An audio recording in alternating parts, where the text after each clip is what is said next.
Os reflexos da pandemia na segurança pública. Bom, meus amores, minhas amoras, sem sombra de dúvidas, o mundo enfrenta um dos maiores desafios de todos os tempos. E é por isso que hoje, eu, professora Carla Kurz, juntamente com toda a equipe do Fox Concurso, estamos entregando essa aula para você que precisa se informar e que precisa fazer uma prova com atualidades e redação com temas atuais.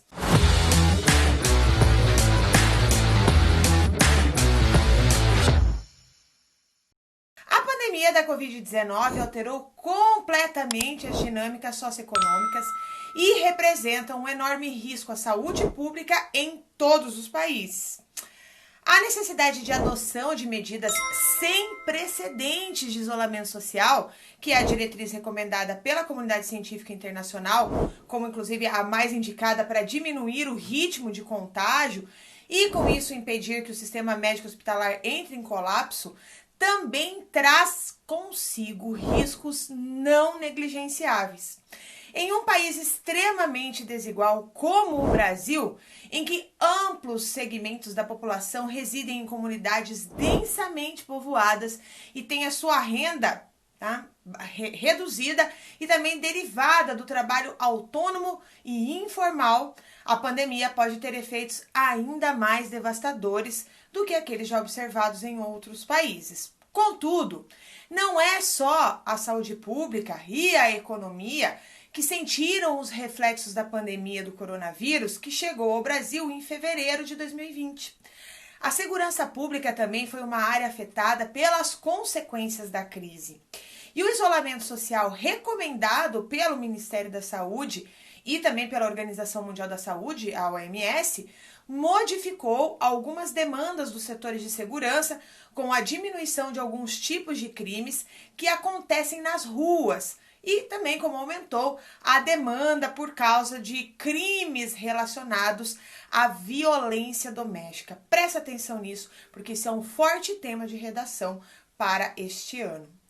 Bom, além disso, a pandemia gerou consequências na manutenção da ordem pública e acarretou em uma diminuição do efetivo das forças de segurança, já que os policiais que estão atuando nas ruas correm o risco de se contaminar pela Covid-19. As estatísticas são da Secretaria de Segurança Pública do Estado de São Paulo, que eu vou te falar agora, tá? Então, a pandemia do novo coronavírus derrubou os índices de criminalidade em São Paulo. Tanto os crimes contra a vida, como o homicídio, a tentativa de homicídio, quanto aqueles contra o patrimônio, como roubos em geral, furtos, roubos de veículo, tudo isso teve queda em maio de 2020. Contudo, essa não é a realidade do Brasil todo. Porque mesmo com a pandemia do coronavírus, o Brasil teve uma alta de 11% no número de assassinatos em março. Foram 4.146 homicídios, latrocínios e lesões corporais seguidas de morte em março de 2020 contra 3.729 no mesmo mês do ano passado. Dessa forma, pode-se afirmar que não existe um padrão claro. Estados como o Amazonas e o Pará, que foram fortemente atingidos pela pandemia, reduziram os homicídios em março. O Ceará, também bastante impactado, viu os homicídios crescerem. Então, em 2019, só para você comparar um ano com o outro, tá? Houve uma queda registrada no número de assassinatos no Brasil. Tá? Isso foi bem divulgado. E foi, inclusive, a maior queda, se for levado em conta a série histórica, que nós usamos muito aqui nas nossas aulas de atualidades, que é do Fórum Brasileiro de Segurança Pública. O número de vítimas também foi menor desde 2007, que é o ano em que foi iniciada essa coleta de dados que eu apresento aqui para você sempre. Os especialistas do Núcleo de Estudos de Violência da USP e também do Fórum de Segurança Pública, elencaram alguns pontos para explicar os números, né? Como uma nova configuração do mercado de drogas, um maior monitoramento, controle por parte dos estados, dos chefes, né, de facções presas aí, e uma liderança dos governadores em um ano pós-eleitoral e uma política pública consistente por parte dos estados e também por conta do Ministério da Justiça e Segurança, né, com o Moro, enfim. Né? Bom, em 2020, porém, fica a dúvida com o cenário apresentado no início do ano, com as incertezas geradas pela pandemia do novo coronavírus. Ainda nesses dias de isolamento social, suscitou-se a preocupação com a violência doméstica, né? Também com golpes pela internet, fraudes no auxílio emergencial, são tantas coisas que podem aparecer na sua prova que a gente tem que tomar bastante cuidado e estudar todos eles. Também a questão dos acidentes domésticos, a proteção dos idosos, mas foi possível identificar um aumento nos registros de violência doméstica e violação dos direitos humanos nas primeiras semanas do isolamento social. Tá? Então, por exemplo, no Paraná, houve um aumento de 15% nos registros de violência doméstica atendidos pela Polícia Militar no primeiro fim de semana de isolamento. Tá? Os dados estão bastante esparsos, assim você vai perceber isso, mas é o que a gente tem, infelizmente, que as secretarias elas não estão atualizando tão rapidamente aí os dados. Tá? Bom, no Rio de Janeiro a incidência foi ainda mais expressiva, porque os números cresceram em 50%. Já a Ouvidoria Nacional dos Direitos Humanos anunciou um aumento de 9% nas denúncias atendidas pelo Ligue 180, desculpa. Bom, segundo a advogada associada ao Fórum Brasileiro de Segurança Pública, Isabel Figueiredo, o aumento nos casos de violência doméstica, que incluem essa lista que eu acabei de falar, a violência contra a mulher, contra as crianças, adolescentes, por exemplo, preocupa, pois a gente hoje está vivendo um tipo de convivência que não é do tipo que a gente tem cotidianamente, né? E além de tudo, nós estamos numa situação geral de estresse. Você sentiu isso na sua casa? Porque além da convivência em um nível diferente, com tensões que vêm disso, a gente ainda tem esse cenário mais específico. Então está todo mundo de alguma forma, como é que eles falam assim? A flor da pele, né? Ando tão a flor da pele. Bom, então isso fica mais tenso, todo mundo fica muito mais ansioso. Então, por esse motivo, é importante que os governos dos estados pensem em campanhas para prevenir esse tipo de situação, a divulgação de canais de denúncia. Então, antes de mais nada, talvez a gente pudesse imaginar campanhas no sentido de ter mais calma, mas também a criação de canais para comunicação melhor entre os agentes de segurança e a população. Alguns estados já estão fazendo canais com os telefones das delegacias, desde o Disque 100 até o 181, e todos os disques que são de alguma forma importantes para esse tipo de situação. Mas vamos falar agora do crime contra patrimônio, se ele pode, né? O que aconteceu? Porque na contramão dos crimes de violência doméstica, houve uma redução de alguns tipos de crimes contra o patrimônio, como, por exemplo, roubo, furto de celulares, de veículos, por exemplo. No Distrito Federal, o número de crimes contra o patrimônio diminuiu 21,25% nos 5 primeiros meses de 2020, comparado ao mesmo período de 2019. Então, de janeiro a maio, foram registradas 14.908 ocorrências relacionadas a 6 tipificações de roubos e furtos que englobam a classificação. Então, nesse mesmo intervalo, em 2019, eram 14.875. Então, apesar das ruas estarem mais vazias pela prevenção e a disseminação do coronavírus, a Polícia Militar manteve o emprego operacional ostensivo na capital federal. Os dados de criminalidade do Distrito Federal são monitorados mensalmente, pela Secretaria de Segurança Pública e ajudam aí no planejamento das ações preventivas, repressivas dos órgãos. E conforme a última atualização que eu achei para trazer para você aqui, com os registros até o fim de maio, a maior queda foi nos roubos a pedestres, com 24% de casos a menos. Tá? Então, nesse ano, 9.284 pessoas foram roubadas nas ruas do DF, contra 12.282 do ano passado. Então, diante disso, nós vimos alguns crimes contra o patrimônio reduzir, já que roubo e furto de celular, roubo e furto de veículo, tem a ver com as pessoas estarem circulando na cidade.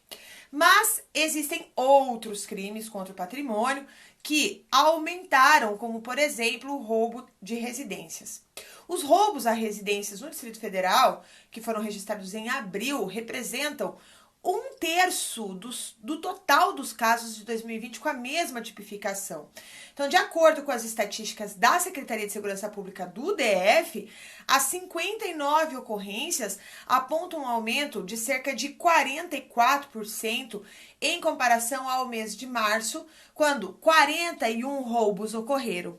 Então, o dado do terceiro mês já mostrava um crescimento do crime em 32% em relação a fevereiro. Então, em compensação, os roubos comerciais caíram em 50%. Mas é importante ressaltar que nós não temos dados nacionais ainda, pois nós não temos dados muito claros de como está a dinâmica da criminalidade em geral. Então, ao buscar informações para essa aula, eu percebi que em vários estados, né, os relatos eles não são uniformes. Então, eu li sobre estados cujos noticiários e a Secretaria de Segurança Pública relatam mais calmaria e também outros estados com relato em que os crimes, em geral, continuam. Então, conta aí pra gente como que está em seu estado. Identifique aí o seu estado, a região do estado que você mora e fala aí como que estão sendo divulgados os índices de criminalidade pra gente saber e pro Brasil todo saber. Quem sabe aqui a gente consiga fazer alguma coisa mais uniforme, não é? Bom, eu falei também dos crimes cibernéticos, né? Porque nem mesmo nesse momento de crise mundial, com a pandemia do novo coronavírus, a Covid-19, né? Os golpistas pararam de criar novas formas de cometer crimes e prejudicar as pessoas. Ao que parece, nesses últimos anos, as tentativas de golpe têm aumentado, especialmente em razão das facilidades que a internet tem trazido para o cometimento destes crimes.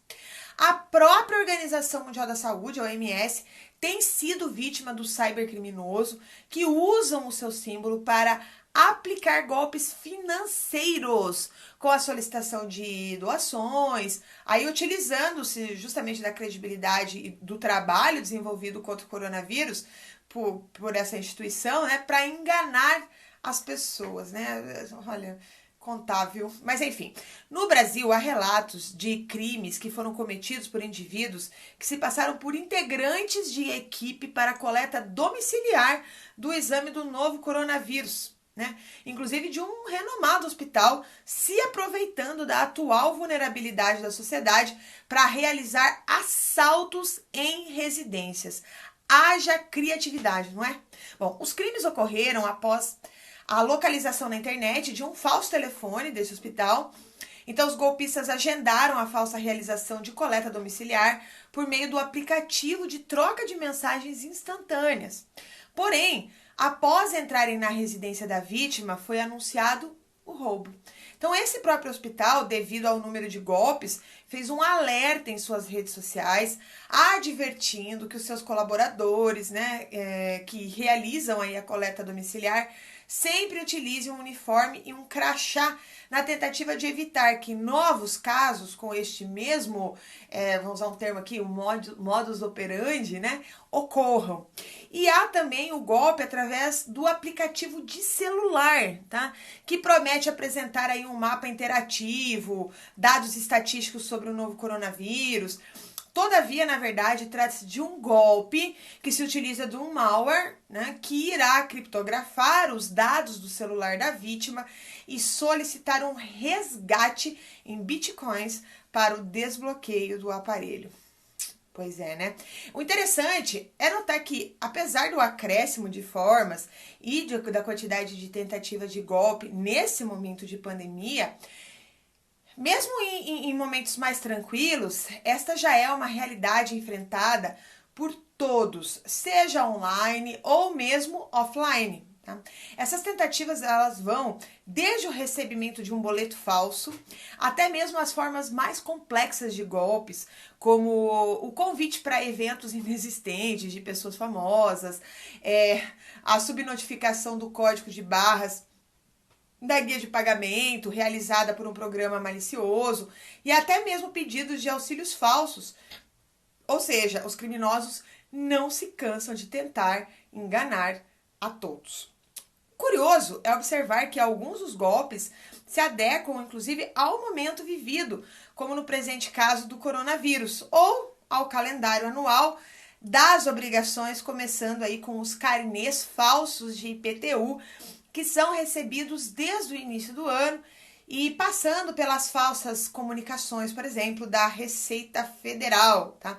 Cobrando aí algum tributo inexistente, especialmente nessa época de entrega de declaração do imposto de renda. Você já caiu numa dessa? Conhece alguém que caiu? Conta aí pra gente, tá? Bom, mas como eu disse, né, no começo dessa aula, a preocupação não deve ser apenas com a segurança, mas também com o efetivo do policial. E é isso que nós vamos conversar nesse momento agora. A preocupação dos impactos do coronavírus na segurança pública não deve levar em conta apenas os reflexos na criminalidade, mas também no efetivo das forças de segurança.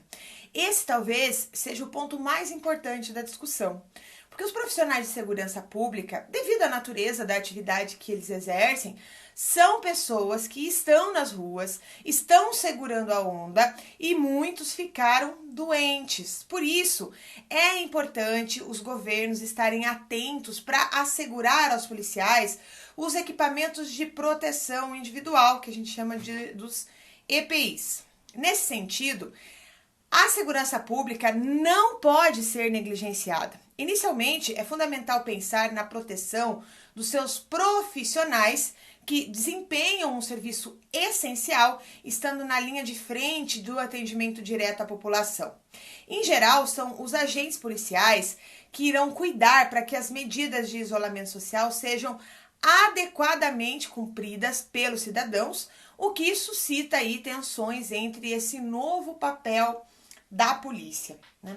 Então, além disso, o impacto econômico derivado da quarentena eleva o risco de violência, como, por exemplo, a violência doméstica e também das ações criminosas, especialmente as de longa duração, como a gente estava falando anteriormente. Então, também não se pode ignorar o impacto da pandemia no sistema prisional brasileiro. A superlotação e a insalubridade das unidades prisionais tornam inviáveis a adoção das medidas sanitárias necessárias para a contenção da pandemia. Essa realidade coloca em risco milhares de apenados, agentes e profissionais que trabalham nas penitenciárias, muitas vezes sem equipamentos adequados. Os agentes que agora são chamados de policiais penais, né? Bom, considerando a importância da união de forças entre a sociedade civil e o poder público no enfrentamento da pandemia, o Instituto Sou da Paz, que é um órgão que analisa dados disponíveis sobre violência e criminalidade, eles realizam aí pesquisas para identificar as dinâmicas criminais. Ele elencou aí 10 medidas fundamentais para a segurança pública. Tá? Veja, essas são medidas que foram indicadas pelo Instituto Sou da Paz, que é esse órgão de pesquisadores, estudiosos de segurança pública, e eles solicitaram às autoridades públicas que essas medidas orientassem as políticas e os esforços durante a crise da Covid-19. E eu vou falar cada uma delas para você, e aí você me diz se você concorda com essas medidas ou se você tem visto essas medidas serem tomadas em seu estado. Combinado? Seu estado. A primeira delas foi garantir os equipamentos de proteção individual, que são os EPIs, né, que protegem aí os profissionais da segurança pública e do sistema prisional. Então, com isso, o que seria? Seria assegurar o fornecimento de EPIs e as condições sanitárias e de higiene para o desempenho das funções dos profissionais de segurança pública e também dentro do sistema prisional. Também, né, a gente pensar em elaborar, né, e implementar protocolos da ação para minimizar o risco de contágio e um plano de contingência. A segunda dica é viabilizar protocolos de tecnologias que garantam garanta a segurança dos profissionais que atendam diretamente ao público nas situações de emergência. Das situações não emergenciais. Então, eles queriam facilitar os registros de crime pela internet, diminuir aí os profissionais em atendimento público, criar escalas que consideram o ritmo de infecção e o afastamento desses profissionais por Covid-19. Então, para isso, o Instituto Sou da Paz sugere estabelecer protocolos de prioridade do trabalho, considerando a possibilidade de atividades em teletrabalho, que é o home office também, tá? O terceiro, reforçar a estrutura de hospitais dedicados aos profissionais de segurança pública e priorizar testagens destes.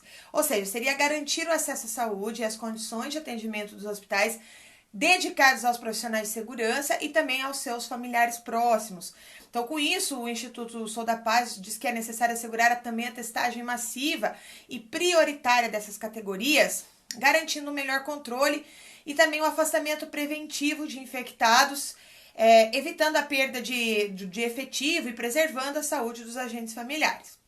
A quarta sugestão é apoiar e fortalecer o trabalho das forças de segurança a partir de uma colaboração federativa entre União, estados e municípios.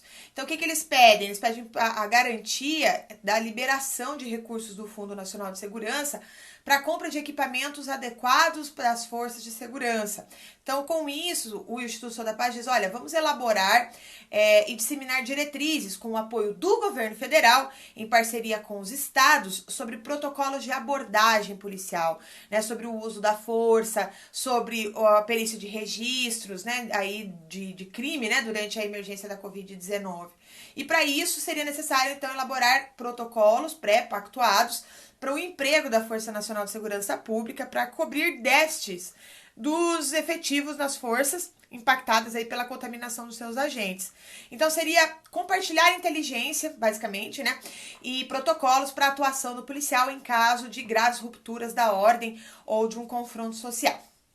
A quinta sugestão é monitorar e reorientar o trabalho das forças de segurança para lidar com novos problemas de segurança, bem como ter políticas claras do uso da força para lidar com novos desafios surgidos com a crise. Então seria o quê? Monitorar, claro, né, continuamente a situação e definir uma atuação rápida, né, para lidar com as emergências e identificar novas dinâmicas criminais, como saques, roubos, mercados, né, conflitos coletivos, enfim. E também priorizar o enfrentamento dos crimes violentos. Seria planejar aí com antecedência o atendimento de novas demandas, né? Escoltas de produtos sensíveis, como medicamento, equipamentos de proteção, enfim, né? E para isso era necessário o quê? Reorganizar os protocolos e os programas de policiamento a partir das novas dinâmicas criminais observadas após essas medidas de violência, essas medidas de isolamento social. Como eu já falei, a violência doméstica, os roubos de insumos hospitalares também, né, que eu não falei, mas também está acontecendo, né? Bom, elaborar e implementar protocolos operacionais seria uma das ações para fiscalização do distanciamento social, quarentena, enfim, controle de convulsão social, enfim. E para isso o Instituto da Paz falou, olha, é necessário que a gente repense as ações relacionadas ao patrulhamento ostensivo nas comunidades pobres e também nas densamente povoadas, com o objetivo de reduzir exatamente as potenciais ações letais. A sexta dica é priorizar e desenvolver programas, metodologia específica contra a violência doméstica. Então, seria aumentar a capacidade de pronta resposta, né, de reforçar os espaços de notificação, de acolhimento das vítimas, como casas de abrigo, por exemplo, né? Então, possibilitar o registro da violência doméstica pela internet também é uma coisa que já está acontecendo, mas o Instituto da Paz já tinha dito. Também essa questão de criar redes de apoio, campanhas de serviço de acolhimento para as mulheres, para as crianças, para os adolescentes, as vítimas de forma geral, né?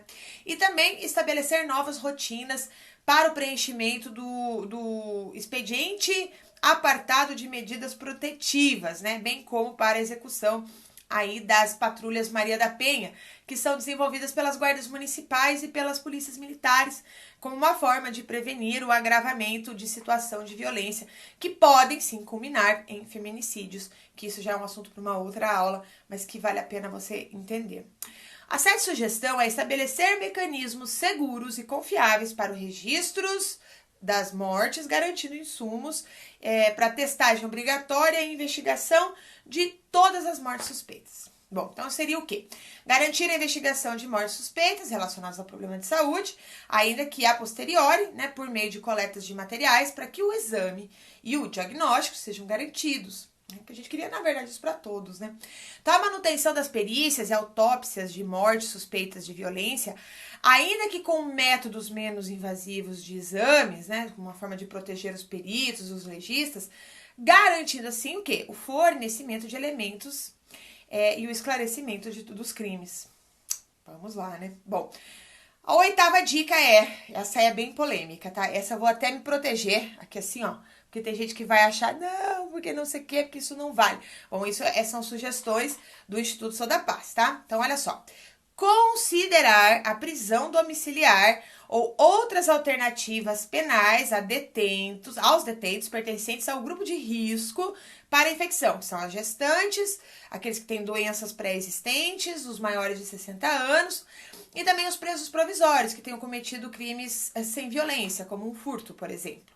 Então, realizar um mutirão, né, no Poder Judiciário para revisão das penas privativas, né, de liberdade e das prisões provisórias, com vistas a diminuir a superlotação e, dessa maneira, a taxa de contágio por Covid-19. Não sei, tá? Bom, segundo o Instituto Sou da Paz, seria necessário implementar a recomendação do CNJ, que é a 62/2020, né, do Conselho Nacional de Justiça, que orienta aí o Poder Judiciário a reavaliar as prisões provisórias de grupos vulneráveis e de prisões preventivas com prazo superior a 90 dias ou que resultem de crimes menos graves, assim também como o habeas corpus coletivo concedidos para as grávidas e as mães de crianças de até 12 anos pelo Supremo Tribunal Federal, em fevereiro de 2018, tá? Bom, a nona sugestão: garantir às pessoas privadas de liberdade direitos como alimentação adequada, reforço em materiais de higiene, atendimento à saúde, visitação, entre outros. Então, o que o Instituto Sou da Paz fala? Olha, vamos criar protocolos para que as famílias possam entregar gêneros alimentícios, itens de necessidade básica, como higiene, e implementar ou reforçar visitas virtuais, através de telefonemas, videochamadas, já que não pode se encontrar, né? Já tem alguns lugares que têm feito isso, né? As videochamadas, enfim, para ter uma comunicação entre presos e familiares.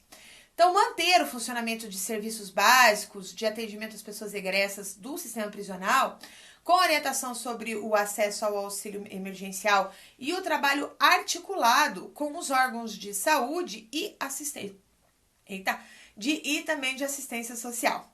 E por fim, a última sugestão é assegurar a proteção da privacidade e a segurança de dados pessoais, né, associados à utilização de tecnologias de monitoramento e controle de deslocamento e hábitos sociais. Então, isso seria uma sugestão, né, para garantir a transparência de gestão, utilização dos dados de informação que poderão ser utilizados em eventuais ferramentas de controle e monitoramento de isolamento social dos cidadãos durante a pandemia. Então, com isso, seria o quê? Assegurar o direito aos princípios de proteção dos dados, né, que estão dispostos ali na Lei Geral de Proteção de Dados. E aí, você concorda com todas essas sugestões de medidas ou tem algumas delas que você não concorda? E daí eu te peço, né?